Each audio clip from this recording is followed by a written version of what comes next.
बघूयात question number 55. Question number 55 हा IUPAC nomenclature वरती क्वेश्चन आहे. क्वेश्चन आहे the correct IUPAC name of the following compound is. तर कंपाऊंड दिले तुम्हाला. IUPAC नोमेनक्लेचर करत असताना जो सगळ्यात पहिला रूल आहे आणि सगळ्यात इम्पॉर्टंट रूल आहे की select the longest continuous chain of carbon atom. Okay, इथे आपण लॉंगेस्ट चेन सिलेक्ट करताना तुम्हाला 1 2 3 4 5 6 7 1 2 3 4 5 6 7 तुम्ही कुठल्याही वेने जर सिलेक्ट केली तर तुम्हाला जास्तीत जास्त 7 कार्बनची लॉंगेस्ट चेन मिळेल. त्यामुळे 7 कार्बनची लॉंगेस्ट चेन आहे.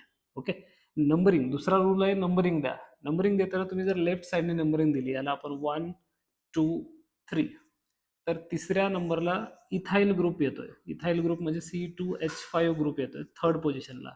इकडून जर आपण नंबरिंग दिली 1 2 3, तर थर्ड पोझिशनला इथे CH3 ग्रुप येतोय. म्हणजे कोणता ग्रुप येतोय? मिथाइल. आणि प्रायोरिटी वाईज काय करतो आपण, जिकडून इथाइलला जवळचा नंबर येईल आपण त्या बाजूने नंबरिंग देतो. तर 1 2 3 कुठून नंबरिंग देणार आपण? लेफ्ट साइडने. तिसऱ्या पोझिशनला कोण आहे? इथाइल आहे. आणि मग 4 5 नंबरला कोण आहे? मिथाइल आहे. ओके, आणि टोटल किती कार्बन आहेत? 7. 7 कार्बन म्हणजे पॅरेंट कोण झाला? हेप्टेन. तर आपल्याकडे हेप्टेनचा हा एक ऑप्शन आहे, हेप्टेनचा हा एक ऑप्शन आहे. म्हणजे ऑप्शन 1 आणि 3 असे दोन ऑप्शन आपल्याकडे हेप्टेन वाले आहेत. हेक्झेनचा ऑप्शन जो आहे तो ऑप्शन डिलीट होतो. हा पण हेक्झेनचा ऑप्शन डिलीट होतो. अल्फाबेटिकल ऑर्डरने जर गेलो आपण तर इथाइल अगोदर यायला पाहिजे आणि मिथाइल नंतर यायला पाहिजे. या ऑप्शन मध्ये बघा, तिसऱ्यामध्ये मिथाइल आधी लिहिला, इथाइल नंतर लिहिला. त्यामुळे तिसरा ऑप्शन सुद्धा डिलीट होतो. कळतंय? सगळ्यात पहिला आपण हेप्टेनच्या बेसिसवरती म्हणजे पॅरेंट चेनच्या बेसिसवरती आपण दोन ऑप्शन कट केले. त्याच्यानंतर नंबरिंग दिली. नंबरिंगवरनं इथाइलला जी प्रायोरिटी द्यायला पाहिजे अल्फाबेटिकली त्याच्या बेसिसवर आपण बाकीचे ऑप्शन कट केले. आपल्याकडे राहतो ऑप्शन नंबर 1, जो की याचा करेक्ट आन्सर आहे. Okay, so it is 3 ethyl 5 methyl heptane. 3 ethyl का म्हणालो? तिसऱ्या कार्बनवरती इथाइल आहे. 5 मिथाइल का म्हणालो? पाचव्या कार्बनवरती मिथाइल आहे. आणि अल्फाबेटिकली इथाइल आपण आधी लिहितो. टोटल चेन मध्ये 7 कार्बन आहेत. So 3 ethyl 5 methyl heptane will be the correct answer. त्यानंतर क्वेश्चन नंबर 56. 56 मध्ये सांगितलंय की अ bulb is rated at 150 watt converting 8% energy into light. If energy of one photon is 4.42 into 10 raised to minus 19 joule, how many photons are emitted by the bulb per second? तर आपल्याला rating दिली त्या बल्बची 150 watt. ठीक आहे, आणि काय सांगितलंय की 8% एनर्जी कन्व्हर्जन होत आहे. ओके, जर 100ला 8 तर 150ला किती? 100ला जर 8 असेल तर 150 म्हणजे आपण काय केलं? 100चे 50% वाढवले. म्हणजे 8चे पण आपल्याला 50% वाढवायला लागतील. किंवा आपण क्रॉस करून बघा. क्रॉस केल्यानंतर काय होईल की 150 इंटू 8 अपॉन 100. आपण असं डायरेक्ट जरी कॅल्क्युलेट केलं तरी आपल्याला कळेल की 100ला 8 आहे तर 150ला किती राहील? 150ला 12 राहील. कॅल्क्युलेट करून बघा तुम्ही. ओके, 50 दोन्ही 100, 50 त्रिक 150 किती होईल? 8 3 जार 24, 24 डिवायडेड बाय 2 उत्तर किती आलं? 12. ठीक आहे, तर 12% कन्वर्ट होते. आणि एका फोटॉनची किती एनर्जी दिली तुम्हाला? 4.42 इंटू 10 रेज टू मायनस 19. ठीक आहे, हा जो 12 डिवायडेड बाय 4.42 आहे. तुम्ही 12ला जर 4ने भाग घातला तर 4 त्रिक 12. ओके, 4 3 जार 12. इथं 4 पेक्षा मोठी व्हॅल्यू आहे, साधारणतः 4.5 ची व्हॅल्यू आहे. म्हणजे 3 पेक्षा कमीचा भाग बसला पाहिजे, साधारणतः 2.7 चा भाग बसला पाहिजे. आणि जी 10 रेज टू मायनस 19 ची व्हॅल्यू आहे डिनॉमिनेटर मध्ये, ती जर आपण वरती न्यूमरेटरला घेऊन गेलो तर ती काय व्हायला पाहिजे? ती प्लस मध्ये यायला पाहिजे. म्हणजे काय होईल? 2.7 इंटू 10 रेज टू 19 त्याचं उत्तर यायला पाहिजे. 2.7 इंटू 10 रेज टू 19 हे उत्तर यायला पाहिजे. ठीक आहे, त्यानंतर क्वेश्चन नंबर 57.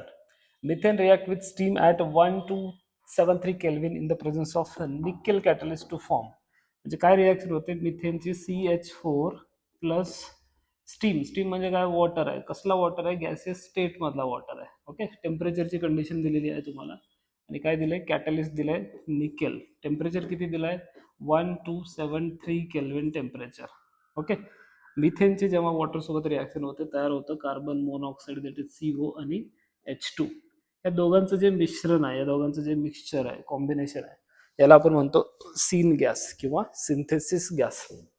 तर सीन गॅस तयार होतोय, सिंथेसिस गॅस तयार होतोय. ठीक आहे, तर ही रिॲक्शन आहे, हे त्याचं ऑप्शन आहे. CONH2 will be the correct answer. कळतंय? क्वेश्चन नंबर 57 झाला. आता बघूयात question number 58. So here is your question number 58. Question number 58 मध्ये काय सांगितलंय, कंपाऊंड दिलाय पी. सी कंपाऊंड पी ज्याचा मॉलिक्युलर फॉर्म्युला आहे C8H8O gives a red orange precipitate with 2,4-DNP reagent. म्हणजे तो जो कंपाऊंड आहे त्याची 2,4-DNP सोबत रिॲक्शन केली तर रेड प्रिसिपिटेट तयार होतो, म्हणजे रिॲक्शन होते. ओके, 2,4-DNP ची जी टेस्ट आहे, DNP म्हणजे 2,4-डायनायट्रोफिनाइल हायड्रेझिन, ही जी टेस्ट आहे ती काय इंडिकेट करते, कार्बोनिल ग्रुप प्रेझेंट आहे हे इंडिकेट करते. ओके, कार्बोनिल ग्रुपच्या कन्फर्मेशनसाठी ती टेस्ट आहे, म्हणजे कार्बोनिल आहे. आयदर अल्डिहाइड असू शकेल किंवा कीटोन असू शकेल. पुढे सांगितलंय आणि it does not reduce Fehling's reagent. Does not reduce Fehling reagent याचा अर्थ काय होतं, फेलिंग्स रिएजंट कोण रिड्यूस करतं, अल्डिहाइड रिड्यूस करतात. ओके, कीटोन रिड्यूस करत नाही.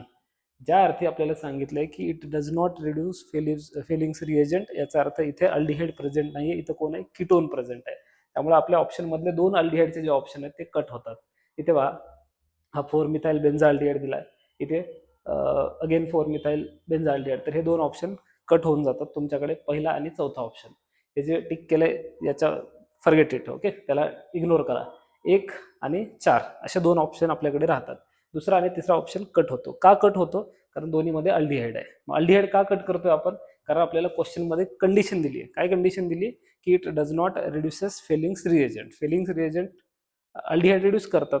ओके, इथे नाही करत असं सांगितलं, याचा अर्थ इथे कीटोन प्रेझेंट आहे. पुढे काय सांगितलंय, on drastic oxidation with chromic acid P gives an aromatic product Q that produces effervescence on treating with aqueous NaHCO3. आता त्या दोन्ही कीटोनची जर आपण क्रोमिक ऍसिड सोबत, क्रोमिक ऍसिडचा फॉर्म्युला काय, H2CrO4, या H2CrO4 जो की स्ट्रॉंग ऑक्सिडायझिंग एजंट आहे, आपण रिॲक्शन केली तर काय मिळेल, कार्बोक्सिलिक ऍसिड मिळेल. Okay, carboxylic acid. तुमच्याकडे जे 2 ऑप्शन आहेत, पहिला आणि चौथा, या दोन्ही ऑप्शन मध्ये तुम्हाला कार्बोक्सिलिक ऍसिड दिसेल. ओके, पहिल्यामध्ये सुद्धा कार्बोक्सिलिक ऍसिड आहे आणि चौथ्यामध्ये सुद्धा कार्बोक्सिलिक ऍसिड आहे. क्यूच्या केसमध्ये पी तर आपलं ठरलंय, पी कोण आहे, ऍसिटोफिनॉन आहे, ऍसिटोफिनॉन आहे, राईट. चौथ्यामध्ये सुद्धा COOH आहे, इथे सुद्धा COOH आहे. पण H2CrO4 काय करतो, की एखाद्या अरोमॅटिक रिंग वरती असा जेव्हा कार्बोनिल ग्रुप प्रेझेंट आहे, तिथला जो कार्बोनिलचा कार्बन आणि दुसरा कार्बन, ह्या दोघांमधला कार्बन कार्बन बॉन्ड क्लीव्ह करतो आणि त्या ठिकाणी काय आणतो, त्या ठिकाणी OH येतो. ठीक आहे, तुम्ही पहिला जर सीन बघितला, पहिला हा ऑप्शन जर बघितला, तर इथे कार्बन कार्बन बॉन्ड क्लीव्ह झालेला नाहीये, तो बॉन्ड तसाच इंटॅक्ट आहे. पण चौथ्या ऑप्शन मध्ये तो कार्बन कार्बन बॉन्ड क्लीव्ह झालाय आणि तिथे कोण आलाय, तिथे OH आलाय. त्यामुळे जो चौथा ऑप्शन आहे, हा चौथा ऑप्शन करेक्ट ऑप्शन आहे. ओके, ड्रास्टिक ऑक्सिडेशनचा अर्थ काय, की जी बेन्झिन रिंगला अटॅच असलेला किंवा जो कार्बोनिल ग्रुप अटॅच आहे, इथल्या कार्बनचा कार्बन आणि दुसरा कार्बन याची ब्रेकिंग होईल. जनरली कीटोन ऑक्सिडेशन प्रिफर करत नाही, कीटोनचं जनरली और इझिली ऑक्सिडेशन होत नाही, अल्डिहाइडचं होतं. पण आपण स्ट्रॉंग ऑक्सिडायझिंग एजंट वापरलाय, ड्रास्टिक कंडिशन त्याला दिले, त्यामुळे हे ऑक्सिडेशन पॉसिबल आहे. याचा आन्सर काय असेल, option number 4. Let's see question number 59. अतिशय सोपा प्रश्न आहे. एका कॉलम मध्ये तुम्हाला काही कंपाऊंड दिले, दुसरीकडे सिग्मा बॉन्ड आणि पाय बॉन्ड ओळखायचे आहेत तुम्हाला, करेक्ट. आता C2H4 जो आहे, C2H4 कोण आहे, C2H4 अल्कीन आहे, C2H2 अल्काइन आहे. अल्किन मध्ये किती पाय बॉन्ड असतात, अल्किन मध्ये 1 पाय बॉन्ड असतो. Okay, 1 pi bond. अल्काइन मध्ये किती पाय बॉन्ड असतात, अल्काइन मध्ये 2 पाय बॉन्ड असतात. ओके, फक्त पाय बॉन्डच्या बेसिसवरती हे 2 ऑप्शन क्लिक होतात. CH4 मध्ये एक पण पाय बॉन्ड नाहीये, सगळेचे सगळे सिग्मा. किती सिग्मा आहेत, 4. ओके, त्यानंतर NH3 मध्ये लोन पेअर आहे, बाकी कुठेच लोन पेअर नाहीये, त्यामुळे 1 लोन पेअर. या बेसिसवरती हे ऑप्शन पटापटा क्लिक होऊन जातात. बघा, C2H4 मध्ये आपण काय सांगितलं, अल्किन आहे ना C2H4, बघा C डबल बॉन्ड C, इकडे एक हायड्रोजन, इकडे एक हायड्रोजन, इथे एक hydrogen. This is your C2H4, correct. C2H4 मध्ये किती, 1 2 3 4 5 सिग्मा. डबल बॉन्ड मधला एक सिग्मा असतो, 1 पाय. 5 सिग्मा 1 पाय, राईट. 5 सिग्मा 1 पायचं ऑप्शन कुठे आहे, इथे. त्यामुळे एचं काय असणार आहे, 4. त्यानंतर दुसरं काय, C2H2 मध्ये काय सांगितलं आपण, किती पाय बॉन्ड असणार आहेत, याच्यामध्ये 3 पाय बॉन्ड असणार आहेत. 2 पाय बॉन्ड. बघा C2H2 ची structure, C triple bond C, इकडे एक H, इथे एक H. यातला एक सिग्मा ट्रिपल मधला, एक वरती पाय पाय. सिग्मा किती झाले? 1 2 3. 3 सिग्मा 2 पाय. 3 सिग्मा 2 पाय कुठे आहे? इथे. त्यामुळे बीचं काय झालं? 1. CH4 मध्ये चारीचे चारी सिग्मा आहे त्यामुळे सीचं 3 असेल. NH3 मध्ये काय? NH3 मध्ये लोन पेअर आहे त्यामुळे डीचं काय असेल? 2. असं कोणतं ऑप्शन आहे बघा? एचं 4 आहे, बीचं 1 आहे, सीचं 3 आहे, डीचं 2 आहे, त्यामुळे ऑप्शन 2 करेक्ट असेल. ठीक आहे. सिग्मा बॉन्ड, सिंगल बॉन्ड सगळे सिग्मा असतात, डबल मध्ये एक सिग्मा 1 पाय, ट्रिपल मध्ये एक सिग्मा 2 पाय. ठीक आहे. सो क्वेश्चन नंबर 59 नंतर जाऊयात क्वेश्चन नंबर 60 कडे. क्वेश्चन नंबर 60 चांगला क्वेश्चन आहे, खूप अवघड नाहीये, खूप सोपा नाहीये, ऍव्हरेज क्वेश्चन आहे. क्वेश्चन काय सांगतो बघा? The following two reaction give the same foul smelling product Z. Foul smelling म्हणजे नॉट प्लीझंट ओडर, चांगला ओडर नसलेले, थोडासा बॅड स्मेल असलेले. ओके, अशा 2 झेड तुम्हाला दिलेत. पहिल्या रिॲक्शनचा जो प्रोडक्ट आहे तो झेड आहे आणि दुसरी रिॲक्शन जी 2 स्टेप मध्ये रिॲक्शन होते त्याचा प्रोडक्ट सुद्धा झेड आहे आणि या दोन्ही झेड काय सेम आहेत. ठीक आहे. आता हा झेड आपल्याला माहिती होण्यासाठी तुम्हाला एक्स कळावं लागेल. एक्स पण अननोन आहे, झेड पण अननोन आहे, त्यामुळे इथून आपण ते प्रिडिक्ट करू शकत नाही. आपल्याला प्रिडिक्ट करण्यासाठी खाली रिॲक्शन दिली आहे. ही रिॲक्शन बघा, C2H5 C double bond ONH2. हा कोण आहे? अमाइड आहे. अमाइड वरती आपण काय टाकतोय? Br2NaOH टाकतोय. ही कोणती कंडिशन आहे? ही हॉफमन रिॲक्शनची कंडिशन आहे. हॉफमन ब्रोमोअमाइड अमाइड डिग्रेडेशन, ज्याला आपण हॉफमन रिअरेंजमेंट असं म्हणतो. Hofmann bromamide degradation, that is HBD है ना, हॅपी बर्थडे रिॲक्शन. या रिॲक्शन मध्ये काय होतं? अमाइडचं अमाइन मध्ये कन्वर्जन होतं. ही स्टेप डाऊन रिॲक्शन आहे. एक कार्बन त्याच्यामध्ये कमी होतो. हा जो कार्बोनिल ग्रुप आहे, हा कार्बोनिल ग्रुप रिमूव्ह केला जातो. ठीक आहे. काय तयार होतं? C2H5NH2. C2H5NH2 म्हणजे इथाइल अमाइन किंवा इथॅन अमाइन तयार होतं इथे. ठीक आहे. हा प्रायमरी अमाइन तयार होतो. मग या प्रायमरी अमाइन सोबत CHCl3 इथेनॉलिक KOH. ही कसली कंडिशन आहे? ही आयसोसायनेट कंडिशन, आयसोसायनेटच्या फॉर्मेशनची कंडिशन आहे. म्हणजे इथं काय तयार होईल? C2H5NC तयार होईल. C2H5NC तयार होईल, आयसोसायनाइड तयार होईल. ठीक आहे. पुढे वरती जो झेड दिला, हा झेड आपल्याला कळाला, तर वरती काय असणार आहे? सेम झेड असणार आहे. म्हणजे इथला झेड सुद्धा काय? C2H5NC. आणि आयसोसायनाइड तयार करण्यासाठी तुम्हाला काय लागेल? RX वरती काय टाकावं लागेल जेणेकरून आयसोसायनाइड तयार होईल? तर याच्यावरती टाकावं लागेल AgCN. KCN टाकून तयार होईल का? नाही. KCN टाकल्यानंतर काय मिळेल? सायनाइड मिळेल. AgCN टाकल्यानंतर आयसोसायनाइड मिळेल. त्याची कारण आहेत. ठीक आहे. काय कारण आहे की KCN मध्ये, KCN हा आयनिक कंपाऊंड आहे, AgCN हा कोव्हॅलंट कंपाऊंड आहे. KCN मध्ये कार्बनवरती निगेटिव्ह चार्ज असतो त्यामुळे कार्बन थ्रू अटॅक होतो. AgCN मध्ये कार्बनवर निगेटिव्ह चार्ज नसतो, तो कोव्हॅलंटली बॉन्डेड असतो, नायट्रोजनच्या लोन पेअर थ्रू अटॅक होतो, त्यामुळे तिथं आयसोसायनाइड तयार होतो. ठीक आहे. तर एक्स काय? एक्स AgCN आहे, त्यामुळे KCN वाला ऑप्शन कट, KCN वाला ऑप्शन कट. आपल्याकडे 2 ऑप्शन जातात, ए आणि 3, म्हणजे फर्स्ट आणि थर्ड. इथे NC दिलाय, इथे CN दिलाय. सायनाइड तयार होतो का याच्यामध्ये? नाही. काय तयार होतो? आयसोसायनाइड, कारण कार्बिलमाइन रिॲक्शन होते. ठीक आहे. आयसोसायनाइड तयार होतो. डन. तर क्वेश्चन नंबर 60चं आन्सर आहे 1. पुढे 61. The number of hydrogen atoms present in 5.4 gram of urea is. ठीक आहे. किती दिलंय गिवन मास युरियाचं? 5.4 दिलाय. मोलार मास दिलाय 60 ग्रॅम आणि ॲव्होगॅड्रोज नंबर दिलाय, जे की आपल्याला ऑलरेडी माहिती आहे. याच्यासाठी काय करायला लागेल? पहिल्यांदा आपल्याला युरियाचा फॉर्म्युला माहित असला पाहिजे. युरियाचा फॉर्म्युला काय? NH2C double bond ONH2. Structure आहे युरियाचे. फॉर्म्युला एवढ्यासाठीच गरजेचं आहे की युरियामध्ये किती हायड्रोजन प्रेझेंट आहेत आपल्याला कळलं पाहिजे. किती हायड्रोजन प्रेझेंट आहेत? 4 हायड्रोजन प्रेझेंट आहेत. ठीक आहे. एक मोल मध्ये किती हायड्रोजन प्रेझेंट असतील? Multiplied by Avogadro's number, that is 6.022 into 10⁻23. एवढे किती मध्ये असतील? 1 मोल मध्ये असतील.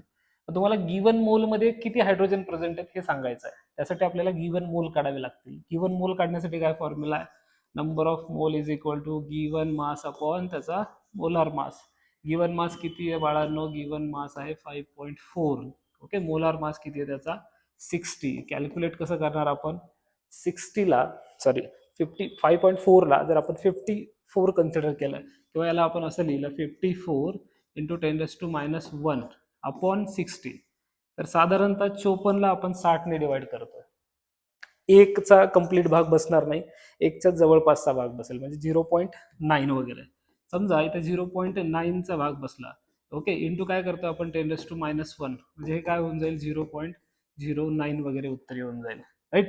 इथं आपल्याकडे काय होतं? 4 इंटू 6.0 0.22 इंटू 10⁻23. आता काय करायला लागेल आपल्याला, जे नंबर ऑफ मोल्स आलेत म्हणजे 0.09 याला काय करावं लागेल, मल्टिप्लाय करावं लागेल याच्याने 4 इंटू 6.022 इंटू 10⁻23 ने.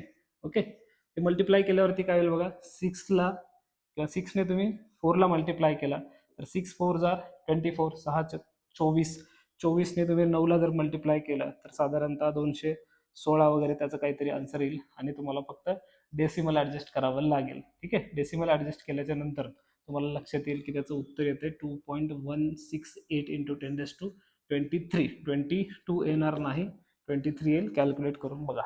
ठीक आहे, काय येईल 2.16 इंटू 10⁻23. त्याचा ऑप्शन नंबर 4 असेल. क्लिअर. पुढे चलूयात. Question number 62. Identify the incorrect statement. असे जे क्वेश्चन्स असतात अशा क्वेश्चनमध्ये हे केअरफुली बघावं लागेल की करेक्ट विचारले की इनकरेक्ट विचारले. तुम्ही बघा क्वेश्चन देताना सुद्धा इनकरेक्टचा फॉन्ट थोडा वेगळा केलेला असतो, त्याला थोडंसं इटॅलिकमध्ये केलेलं असतं आणि त्याला बोल्ड केलेलं आहे. त्यामुळे इनकरेक्ट वरती आपलं फोकस असलं पाहिजे. आपण घाईघाईमध्ये करेक्ट शोधायला लागतो, वेळ जातो, परत थोड्या वेळाने कळतं की इनकरेक्ट शोधायचं होतं. ठीक आहे, पहिला ऑप्शन आहे, पहिलं स्टेटमेंट आहे की नायट्रोजन कॅन फॉर्म पी पाय multiple bond with it self. तर हे बरोबर आहे की नायट्रोजन मध्ये मल्टिपल बॉन्डिंग होते. मल्टिपल बॉन्डिंग आहे म्हणजे पाय बॉन्ड आलाच. करेक्ट. आणि नायट्रोजन कुठल्या पिरियडमध्ये येतो, सेकंड पिरियडमध्ये येतो. सेकंड पिरियड मधले एलिमेंट जे आहेत ते पी पाय बॉन्डिंग फॉर्म करू शकतात. त्यामुळं पहिलं स्टेटमेंट करेक्ट आहे. दुसरं जे स्टेटमेंट आहे की PCH5 थ्राईस आणि AsC6H5 थ्राईस, याचा अर्थ काय, हा ट्राय इथाइल फॉस्फिन आहे आणि हा ट्रायफिनाइल अर्साईन आहे. ठीक आहे, तर triethyl phosphine triethyl arsine form d pi bond with transition metals. ठीक आहे, ट्रान्झिशन मेटलकडे वॅकंट डी ऑर्बिटल असतो आणि ते मल्टिपल बॉन्डिंग पण फॉर्म करू शकतात. याचा अर्थ तिथे डीपाय आहे. यांच्याकडे हे सगळे, आता फॉस्फरस जो आहे नायट्रोजनच्या फॅमिलीमधले आहेत, नायट्रोजन फॉस्फरस आर्सेनिक. नायट्रोजन कुठल्या पिरियडमध्ये येतो, सेकंड पिरियडमध्ये. फॉस्फरस तिसऱ्या पिरियडमध्ये, आर्सेनिक चौथ्या पिरियडमध्ये. तिसऱ्या आणि चौथ्या पिरियड मधल्या एलिमेंट्सकडे वॅकंट डी ऑर्बिटल असतात, ते मल्टिपल बॉन्डिंग फॉर्म करू शकतात. त्यामुळे इथे डीपाय बॉन्डिंग होणं पॉसिबल आहे. त्यामुळे सेकंड स्टेटमेंट सुद्धा करेक्ट आहे. तिसरा statement, phosphorus arsenic and antimony show catenation property. तर yes, obviously they shows catenation property. Carbon इतकी इंटेन्सिव्ह किंवा एक्सटेंडेड कॅटनेशन प्रॉपर्टी ते शो करत नाहीत, but up to some extent they shows catenation property. तिसरं स्टेटमेंट सुद्धा करेक्ट आहे. चौथं जे स्टेटमेंट आहे, हे चौथं statement is in contrast with first statement. पहिल्यामध्ये काय सांगितलं, नायट्रोजन कॅन फॉर्म पीपाय, बरोबर, पीपाय मल्टिपल बॉन्डिंग. इथं सांगतो nitrogen can form d pi bond. Either हे जर करेक्ट असेल तर हेच रॉंग असलं पाहिजे. नायट्रोजन डीपाय बॉन्डिंग का करू शकत नाही, कारण नायट्रोजन सेकंड पिरियड मधला एलिमेंट आहे, त्याच्याकडे वॅकंट डी ऑर्बिटल नाहीये, तर त्याची व्हॅलेन्सी एक्सपांड करू शकत नाही. त्यामुळे हे स्टेटमेंट रॉंग आहे. Option 4 is the correct one. 63 अतिशय स्ट्रेट फॉरवर्ड क्वेश्चन आहे. ॲम्बिडेंटेड लिगँड कोण आहे, तर थायोसायनाइड जो आहे तो ॲम्बिडेंटेड लिगँड आहे. ॲम्बिडेंटेड लिगँड कशाला म्हणतो आपण, की जो लिगँड आयदर साईटनी मेटलला बाइंड होऊ शकतो. म्हणजे थायोसायनाइड जो आहे तो सल्फर थ्रू सुद्धा मेटलला बाइंड होऊ शकतो, तो नायट्रोजन थ्रू सुद्धा मेटलला बाइंड होऊ शकतो. ओके, या केसमध्ये तो सल्फरनी बाइंड आहे, या केसमध्ये तो नायट्रोजनने. म्हणजे याच्याकडे ॲबिलिटी आहे की तो आयदर साईडनी बाइंड होऊ शकेल, पण एका वेळी तो एकाच साईडनी बाइंड होतो. अशांना आपण ॲम्बिडेंटेड लिगँड म्हणतो. NO2 ॲम्बिडेंटेडचं एक्झाम्पल आहे. CN ॲम्बिडेंटेडचं एक्झाम्पल आहे. थायोसायनाइड ॲम्बिडेंटेडचं एक्झाम्पल आहे. इथेन 1,2 डायमाइन आहे का, नाही, तो बायडेंटेड लिगँड आहे. Okay, ethylene diamine tetraacetate ion म्हणजे EDT आहे का, नाही, तो हेक्साडेंटेड लिगँड आहे. ऑक्झॅलेट नाही आहे. ठीक आहे, तर option 3 will be the correct one. This is question number 63. आता जाऊयात क्वेश्चन नंबर 64 कडे. क्वेश्चन नंबर 64 बघा, the correct order of increasing metallic character. Increasing metallic character विचारलाय. मेटॅलिक कॅरेक्टर म्हणजे काय असतं, इलेक्ट्रॉन देण्याची टेंडन्सी. इलेक्ट्रॉन देण्याची टेंडन्सी कुणामध्ये असते, मेटल्समध्ये असते. त्याची साईज मोठी असते, तो इझिली इलेक्ट्रॉन डोनेट करतो. साईज मोठी कशावरनं ठरवतो आपण, त्याच्या पोझिशनवरनं.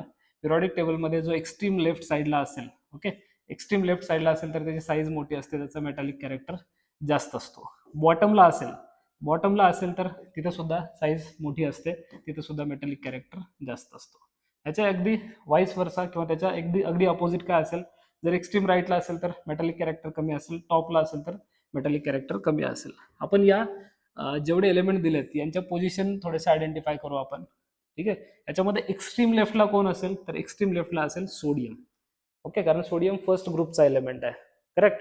एक्स्ट्रीम लेफ्टला असल्यामुळे सोडियमकडे मेटॅलिक कॅरेक्टर जास्त आहे, त्यामुळे हायेस्ट मेटॅलिक कॅरेक्टर इथे सगळ्यामध्ये कोणाचा असेल, सोडियमचा असेल.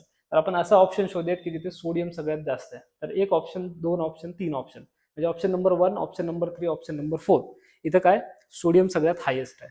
आता सोडियम सगळ्यात हायेस्ट असेल कारण सोडियम एक्स्ट्रीम लेफ्टला आहे. एक्स्ट्रीम राईटला कोण असलं पाहिजे या सगळ्यांमध्ये? एक्स्ट्रीम राईटला असलं पाहिजे फॉस्फरस. फॉस्फरस का? कारण फॉस्फरस डायरेक्टली पी ब्लॉक मध्ये आहे आणि तो ग्रुप 15 मध्ये आहे. ठीक आहे, ग्रुप 15 मध्ये. बाकीचे जर बघितले आपण, sodium, magnesium, beryllium, silicon, silicon group 14 मध्ये आहे, राईट, हा ग्रुप 14 मध्ये, फॉस्फरस ग्रुप 15 मध्ये, बेरिलियम जो आहे तो बेरिलियम ग्रुप सेकंड मध्ये, मॅग्नेशियम ग्रुप सेकंड मध्ये, सोडियम ग्रुप 1 मध्ये. तर एक्स्ट्रीम लेफ्टला सोडियम आहे, एक्स्ट्रीम राईटला फॉस्फरस आहे. म्हणजे हा ऑप्शन आहे जिथं आपल्याला एक्स्ट्रीम, कारण sodium highest metallic character, phosphorus actually non मेटलच आहे, त्यामुळे लोवेस्ट मेटॅलिक कॅरेक्टर. बाकीच्या केसमध्ये बघा, इथं बेरिलियम आहे, इथं ऑप्शन कट होतो. इथं सोडियम एक्स्ट्रीम मेटॅलिक कॅरेक्टर दाखवतो, फॉस्फरस नॉन मेटॅलिक कॅरेक्टर दाखवतो, पण सोडियमच्या नंतर इथं सिलिकॉन आहे. सोडियम नंतर काय पाहिजे होतं? मॅग्नेशियम असलं पाहिजे होतं, त्यामुळे हा ऑप्शन सुद्धा डिलीट होतो. इथे सोडियम एक्स्ट्रीम दाखवले आणि सगळ्यात कमी दाखवले बेरिलियम, जे की चुकीचं आहे. त्यामुळे ऑप्शन फर्स्ट जो आहे तो ऑप्शन फर्स्ट करेक्ट आहे. कारण sodium, magnesium, beryllium, silicon, phosphorus, तुम्ही असं जेव्हा जाताय तेव्हा तुम्ही लेफ्ट टू राईट मूव्ह करताय. करेक्ट. किंवा इथून फॉस्फरस पासून तुम्ही सोडियमकडे जाता तेव्हा तुम्ही राईट टू लेफ्ट मूव्ह करताय. राईट टू लेफ्ट मूव्ह करताय तेव्हा मेटॅलिक कॅरेक्टर वाढत जातो. त्यामुळे ऑप्शन फर्स्ट हे त्याचं करेक्ट आन्सर आहे. ठीक आहे. जाऊयात क्वेश्चन नंबर 65 कडे. क्वेश्चन नंबर 65 काय सांगतो बघा.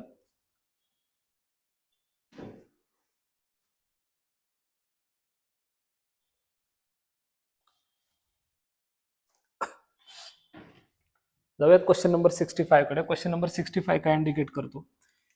तुम्हाला दोन लिस्ट दिल्यात. अगेन एक लिस्ट आहे ज्याच्यामध्ये क्युमिन दिलाय, आयसोप्रोपाइल बेन्झिन ज्याला आपण म्हणतो. त्या क्युमिन पासून काय तयार करतो आपण? फिनॉल तयार करतोय. ठीक आहे. क्युमिन पासून फिनॉल तयार करण्यासाठी काय लागतं? तर O2 आणि H2O प्लस. ओके, H2O आणि H प्लस ही कंडिशन लागते. आपण ही रिॲक्शन बघितली. क्युमिन, त्याला आपली मुलं प्रेमाने चाउमिन पण म्हणतात. ठीक आहे. तो जो क्युमिन आहे, मी सांगत असतो क्लासमध्ये की क्युमिन लिहित असताना ही रिॲक्शन आयडेंटिफाय करायचं असेल तर काय करायचं? क्युमिनचा इथला जो कार्बन आहे, वरती इकडे CH3 ग्रुप आहे, इकडे CH3 ग्रुप आहे. ओके, आणि जो हायड्रोजन आहे तिथला तो हायड्रोजन ग्रुप असलंच पाहिजे, म्हणजे हायड्रोजन ॲटम असला पाहिजे. हा जो CH बॉन्ड आहे, मी म्हणतो असा लॉंगर बॉन्ड काढा. का काढा? कारण त्याच्या खाली तुम्हाला असं ऑक्सिजन लिहिता येईल O2, आणि या O2चं काय होतं, या CH बॉन्डमध्ये इन्सर्शन होतं आणि क्युमिन पासून तुम्हाला क्युमिन हायड्रोपरऑक्साईड मिळतं. करेक्ट. म्हणजे इथे एक ऑक्सिजन आला, इथे एक ऑक्सिजन आला, हा क्युमिन हायड्रोपरऑक्साईड, इथे परऑक्साईड लिंकेज आली, ऑक्सिजन ऑक्सिजन सिंगल बॉन्ड. नंतर काय होतं, हा जो OH आहे, हा OH इकडे रिंग वरती ट्रान्सफर होतो आणि इकडे काय शिल्लक राहतं? CH3C, CH3, आणि इथे हा ऑक्सिजन जो की नंतर डबली बॉन्डेड होतो. म्हणजे इकडे तुम्हाला acetone as a by product मिळतो आणि रिंगला OH अटॅच होतो, म्हणजे काय मिळतो तुम्हाला? फिनॉल मिळतो. तर रिएजंट काय? O2 आणि H2O H प्लस. त्याच्यामुळे कोणता ऑप्शन असेल की ए साठी आपल्याकडे असेल सेकंड. ए साठी सेकंड. दुसरं बी साठी काय? इथे ऍसिटिक ऍसिड दिला, ऍसिटिक ऍसिड पासून इथेनॉल मिळवायचं. ओके, ऍसिटिक ऍसिड पासून इथेनॉल मिळवायचं असेल तर तुम्हाला मिथेनॉल सोबत त्याची रिॲक्शन करावी लागेल. ऍसिड प्लस अल्कोहोल म्हणजे ऍसिटिक ऍसिड और इथेनॉइक ऍसिड प्लस मिथेनॉलची जेव्हा रिॲक्शन होईल त्याच्यापासून ईस्टर तयार होईल. आणि दुसऱ्या कंडिशनमध्ये तुम्हाला H2 कॅटलिस्ट दिलाय, याचा अर्थ रिडक्शन करायचं आहे. तर त्या ईस्टरचं रिडक्शन झालं की तुम्हाला अल्कोहोल मिळेल परत. राईट. तर ऍसिटिक ऍसिड पासून इथेनॉल मिळवण्यासाठी तुम्हाला तिसरा option, that is methanol H plus आणि H2 कॅटलिस्टची ती कंडिशन लागेल. सी वाला जो ऑप्शन आहे, सी मध्ये बघा तुम्हाला इथेनॉल दिलाय, म्हणजे सॉरी प्रोपॅनॉल दिलाय, प्रोपॅन 1 ऑल पासून प्रोपॅन 2 ऑल बनवायचा आहे. करेक्ट. इथे तुम्हाला हायड्रेशन करावं लागेल. ओके, हायड्रेशन केल्याच्या नंतर काय मिळेल तुम्हाला? इथे टर्मिनल अल्कोहोलच्या ऐवजी तुम्हाला मिडल वाला अल्कोहोल मिळेल. हा, तर तिसऱ्यासाठी सी साठी ही कंडिशन आहे, ही स्पेशालिटी आहे. ही रिॲक्शन मार्कोनिकॉफ्स रूल नुसार जाते. ठीक आहे. जर अल्किन असेल तर मार्कोनिकॉफ्स रूल नुसार जाते. इथं काय होईल? रिअरेंजमेंट होईल. इथला OH चा H2O होईल, हा निघून जाईल. इथं प्रायमरी कार्बोकॅटायन तयार होईल. त्याच्यानंतर इथं हायड्राईडचं शिफ्ट होईल, ट्रान्सफर होईल, सेकंडरी कार्बोकॅटायन तयार होईल आणि OH तिथं अटॅच होईल. त्यामुळे सी साठी 4 असेल. डी वाला जो ऑप्शन आहे, तुम्हाला बेन्झिन पासून फिनॉल तयार करायचा आहे, तर यासाठी तुम्हाला ही कंडिशन लागेल. बेन्झिन वरती ओलियम टाका. ओलियम काय? तर फ्युमिंग सल्फ्युरिक ऍसिड आहे, H2SO7. फ्युमिंग सल्फ्युरिक ऍसिड टाका, सल्फोनेशन होईल, म्हणजे रिंग वरती SO3H ग्रुप येईल. त्यानंतर NaOH टाकला, तो सल्फोनिक ऍसिड आहे, बेन्झिन सल्फोनिक ऍसिड. NaOH हा बेस आहे, त्यांच्यामध्ये ऍसिड बेस न्यूट्रलायझेशन रिॲक्शन होईल, त्याचा सॉल्ट तयार होईल आणि नंतर परत प्रोटोनेट करून NaOH परत टाकून तो SO3H ग्रुप जो आहे तो कम्प्लिटली निघून जातो आणि बेन्झिनवरती OH ग्रुप सबस्टिट्यूट होतो. त्यामुळं डी साठी काय असेल, डी साठी 1 असेल. सगळे ऑप्शन चेक करा, ए चं 2, बी चं 3, सी चं 4, डी चं 1. त्यामुळे इथं ऑप्शन सेकंड करेक्ट असेल. ठीक आहे, या सगळ्या रिॲक्शन मर्ज केलेल्या आहेत, मिक्स केलेल्या आहेत. Question number 66. क्वेश्चन नंबर 66 काय सांगतो, although the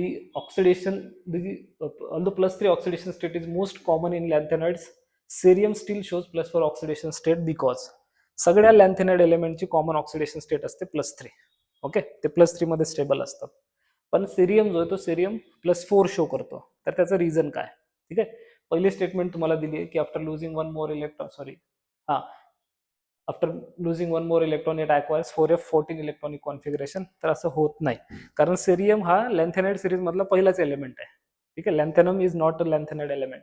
सेरियम पासून सुरुवात होते आणि पहिल्याच एलिमेंटला F4 कॉन्फिगरेशन कसं येईल, त्यामुळं पहिला ऑप्शन डिस्कार्ड होतो. दुसरा, it's nearest inert gas is radon. तो नाहीये आणि जरी असलं तरी त्याच्यामुळे तो +4 शो करतो, हे पॉसिबल नाहीये.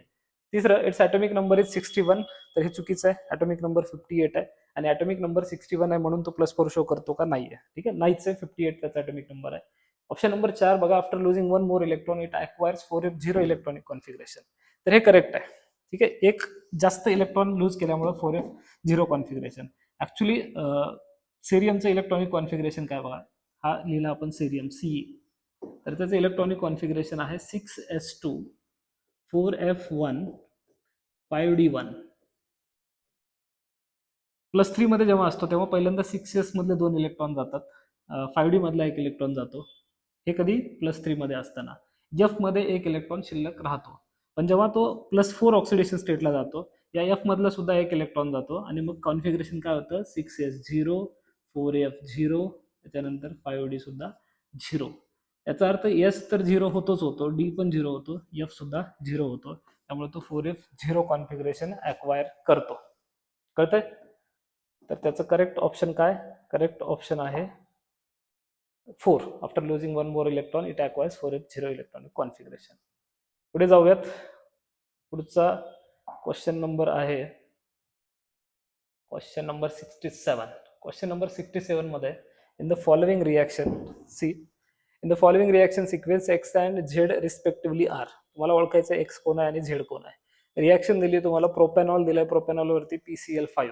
ओके, ही रिॲक्शन तुम्हाला आठवत असेल, प्रिपरेशन ऑफ अल्काइल हॅलाइडची रिॲक्शन आहे फ्रॉम अल्कोहोल. अल्कोहोलवरती आपण PCl3 PCl5 टाकल्यानंतर आपल्याला RCl वगैरे मिळतं. तर PCl3 टाकला असता आपण तर तुम्हाला H3PO3 हा बाय प्रोडक्ट मिळाला असता, कारण मेन प्रोडक्ट तुम्हाला गिवन आहे. मेन प्रोडक्ट काय दिलाय, 1 क्लोरोप्रोपेन दिलेला आहे. ठीक आहे, plus X plus HCl. X find out करायचं म्हणजे बाय प्रोडक्ट फाइंड आउट करायचं आहे. जर इथे PCl3 असता तर इथे H3PO3 चा ऑप्शन करेक्ट असता. ठीक आहे, ज्या अर्थी इथे PCl5 दिलाय, H3PO3 चे ऑप्शन डिलीट होतात, तुमच्याकडे राहतो POCl3. तर POCl3 हा त्यातला बाय प्रोडक्ट आहे, म्हणजे आपल्याला X आयडेंटिफाय झालेला आहे. X काय, POCl3. ऑप्शन 3 ऑप्शन 4 आपल्यासाठी कट आहे. फर्स्ट आणि सेकंड मध्ये आपण आता विचार करतोय. पुढे जो 1 क्लोरोप्रोपेन तयार झालाय त्याच्यावरती आपण अल्कोहोलिक KOH टाकलाय. हिटिंगची कंडिशन आहे, म्हणजे परफेक्ट कंडिशन आहे इलिमिनेशनसाठी. आणि जिथे इलिमिनेशन होतं तिथे काय होतं, अल्किन तयार होतं. ओके, तयार होणारा जो अल्किन आहे तो कसा असेल, तो प्रोपीन असेल. Correct, propene. प्रोपीन कसं आहे, अनसिमेट्रिकल अल्किन आहे. तयार काय होतं, CH3 CH double bond CH2 हा तयार झाला propene. This is unsymmetrical alkene. या अनसिमेट्रिकल अल्किन वरती तुम्ही HBr सारखा अनसिमेट्रिकल रिएजंट टाकतोय, म्हणजे काय तयार होते, काय अप्लाय होतं इथं, मार्कोनिकॉप्स रूल अप्लाय होतोय. करेक्ट, मार्कोनिकॉप्स रूल काय सांगतो, when an unsymmetrical reagent is added to unsymmetrical alkene, then negative part of the reagent goes to that carbon which has less number of hydrogen atom. Correct, पण इथे खाली काय दिलंय, पर acid दिलं, sorry पर oxide दिलाय. पर ऑक्साईडच्या प्रेझेन्स मध्ये Markovnikov's rule लागू होत नाही, अँटी मार्कोनिकॉप्स ऍडिशन होते. म्हणजे तिथला जो निगेटिव्ह पार्ट आहे कोण, Br, हा कुठे अटॅच होईल, अशा कार्बनला अटॅच होईल ज्याला मोर number of hydrogen atom attach आहेत. मार्कोनिकॉप्स असतं तर लेस नंबरला, म्हणजे इथं जो CH डबल बॉन्ड CH2 आहे, याच्या CH ला Br अटॅच न होता कुठे अटॅच होईल, CH2 ला अटॅच होईल. करेक्ट, आपल्याकडे जे 2 ऑप्शन उरलेत 1 आणि 2, इथे पहिल्या ऑप्शन मध्ये बघा Br कुठे अटॅच आहे, CH ला, इथे कुठे अटॅच आहे, CH2 ला. त्यामुळे ऑप्शन सेकंड करेक्ट असेल. क्लिअर आहे. मार्कोनिकॉप्स रूलच्या ऐवजी इथं आपण अँटी मार्कोनिकॉप्स वापरला, कारण खाली पर ऑक्साईड दिलेला आहे. Question number 68. 68 मध्ये लिस्ट 1 दिली आहे, लिस्ट 2 दिली आहे. इथे बघा PtCl2NH3 2 टाइम्स. इकडे त्यांच्या जिओमेट्रीज दिल्या आहेत. जिओमेट्री आपण त्यांच्या कोऑर्डिनेशन नंबरवरनं पण सांगू शकतो. इथं कोऑर्डिनेशन नंबर 4 आहे, सी मध्ये पण कोऑर्डिनेशन नंबर 4 आहे. त्यामुळे या दोन्हीपैकी कुठेतरी टेट्राहेड्रल असेल, कुठेतरी स्क्वेअर प्लेनर असेल, कारण 4 कोऑर्डिनेशन नंबरमध्ये या 2 पॉसिबिलिटीज आहेत. बी मध्ये बघा स्क्वेअर ब्रॅकेटच्या आतमध्ये म्हणजे कोऑर्डिनेशन स्फिअरच्या आतमध्ये 6 लिगँड्स आहेत. 6 लिगँड्स आहेत म्हणजे ऑक्टाहेड्रल जिओमेट्री असणार. ऑक्टाहेड्रलचा ऑप्शन आपल्याकडे आहे म्हणजे बी साठी 1 ऑप्शन असेल. डी वाला ऑप्शन बघा, डी वाला कॉम्प्लेक्स FeCO5 इथे किती आहे, कोऑर्डिनेशन नंबर 5 आहे. जेव्हा कोऑर्डिनेशन नंबर 5 असतं तेव्हा ट्रायगोनल बायपिरामिडल जिओमेट्री असते. ठीक आहे, हे फिक्स आहे. म्हणजे काय असेल, आपल्याला 2 गोष्टी क्लिअर झाल्यात. एक की बी साठी ऑक्टाहेड्रल असेल आणि डी साठी काय असेल, ट्रायगोनल बायपिरामिडल. आता आपल्याला या दोघांमध्ये चूज करायचं आहे की कोणाची स्क्वेअर प्लेनर असेल आणि कोणासाठी टेट्राहेड्रल असेल, कारण इथेही कोऑर्डिनेशन नंबर 4 आहे, इथेही कोऑर्डिनेशन नंबर 4 आहे. NiCl4च्या केसमध्ये जो क्लोरीन आहे तो क्लोरीन वीक फील्ड लिगँड आहे. कोऑर्डिनेशन नंबर 4 आणि वीक फील्ड लिगँड असेल तर तिथं टेट्राहेड्रलची पॉसिबिलिटी असते. आणि पीटी जो आहे तो पीटी काय, सेकंड ट्रान्झिशन निकेलच्या फॅमिलीमधला आहे. निकिता पडली पटकन दिसली. ओके, निकिता पडली तर निकिता पडली पटकन. पटकन म्हणजे 3D 4D 5D सिरीज मधला आहे. तर 5D सिरीज मधले सगळेच लिगँड काय करतात, स्ट्रॉंग फील्ड लिगँड म्हणून काम करतात आणि ते generally square planar complexes show करतात. तर काय ऑप्शन असतो, ए चा 3. ठीक आहे, ए साठी 3, बी साठी 1, त्यानंतर सी साठी 4 आणि डी साठी 2. त्यामुळे option second will be the correct one. कळतं इथपर्यंत? आणि अडचण? नो अडचण. ठीक आहे, पुढे चालूयात. Question number 69. 69 मध्ये the functional group that can be identified through phthalein dye test is. Phthalein dye test नी कुठल्या कंपाऊंड आयडेंटिफाय किंवा कुठला फंक्शनल ग्रुप आयडेंटिफाय करतो, अलिएड करतो का नाही? फिनॉलिक करतो, यस. फिनॉलिक साठीच ही म्हणजे फिनॉलिक ग्रुपसाठी ही टेस्ट स्पेशल आहे. कार्बोक्झिलिक ऍसिड नाहीये, अल्कोहोल नाहीये. काय होतं की जेव्हा फिनॉलची तुम्ही थॅलिक अनहायड्राइड सोबत रिॲक्शन करता, फिनॉल प्लस थॅलिक अनहायड्राइड, त्याच्यापासून तुम्हाला फिनॉल थॅलिन मिळतं. ओके, आणि फिनॉल थॅलिन हा इंडिकेटर मिळाला की आपल्याला कन्फर्म होतं की फिनॉलिक ग्रुप तिथे प्रेझेंट होता. त्यामुळे फिनॉलसाठीची ही टेस्ट आहे. Question number 69 done. आता बघूयात आपण क्वेश्चन नंबर 70. 70 मध्ये 2 product X and Y are form in the following reaction. Reaction काय दिले, बेन्झिन दिले, त्याच्यावरती CH3Cl दिलाय, अनहायड्रस AlCl3 दिलाय.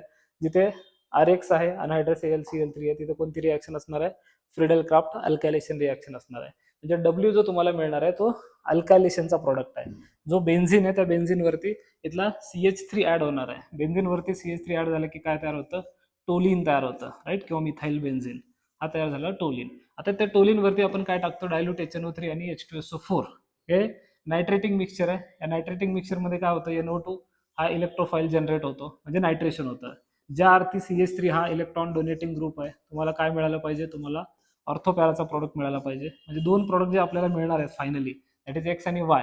तर काय असलं पाहिजे, या CH3च्या ऑर्थो पोझिशनला एक वेळ NO2 लागेल आणि याच CH3च्या पॅरा पोझिशनला NO2 लागलेला असेल. ठीक आहे, इथे म्हणजे तुम्हाला पॅरा नायट्रोटोलिन मिळेल, ऑर्थो नायट्रोटोलिन मिळेल, असे 2 प्रोडक्ट मिळतील. करेक्ट. आता ह्या दोघांमध्ये सुद्धा जो पॅरा नायट्रोटोलिन आहे याचा बॉइलिंग पॉईंट थोडासा जास्त असेल आणि याचा बॉइलिंग पॉईंट थोडासा कमी असेल. ठीक आहे, दोघांच्या बॉइलिंग पॉईंट मध्ये इतका जास्त डिफरन्स नाहीये. आणि ज्या 2 कंपाऊंड मध्ये म्हणजे X आणि Y मध्ये बॉइलिंग पॉईंटचा जास्त डिफरन्स नसेल तर त्यांच्या सेपरेशनसाठी आपण काय वापरतो, फ्रॅक्शनल डिस्टिलेशन वापरतो. बघा पुढे सांगितलं, the suitable method that can B use for the separation of product X and Y. X and Y पहिल्यांदा आपल्याला आयडेंटिफाय करावे लागतील. कोण आहेत X and Y? तर तो एक आहे पॅरानायट्रोटोलिन, दुसरा आहे ऑर्थोनायट्रोटोलिन. ओके, हे आपल्याला कळाल्यानंतर आपल्याला कळतं की दोन्ही पण सेम आयसोमर आहेत. यांचा मॉलिक्युलर वेट जवळपास सेमच आहे, म्हणजे दोघांचंही सेमच आहे. सगळे नंबर ऑफ ॲटम्स सेम आहेत, सगळं molecular formula same, molecular weight same. फक्त काय पोझिशन चेंज आहे NO2 ग्रुपची. त्यामुळे दोघांच्या मेल्टिंग पॉईंटमध्ये किंवा बॉइलिंग पॉईंटमध्ये थोडासा फरक आहे. आणि ज्यांच्या बॉइलिंग पॉईंटमध्ये थोडासा फरक आहे त्यांना सेपरेट करण्यासाठी आपण काय वापरतो, फ्रॅक्शनल डिस्टिलेशन वापरतो. So these 2 compounds X and Y can be separated by fractional distillation. Okay, let's move to question number 7.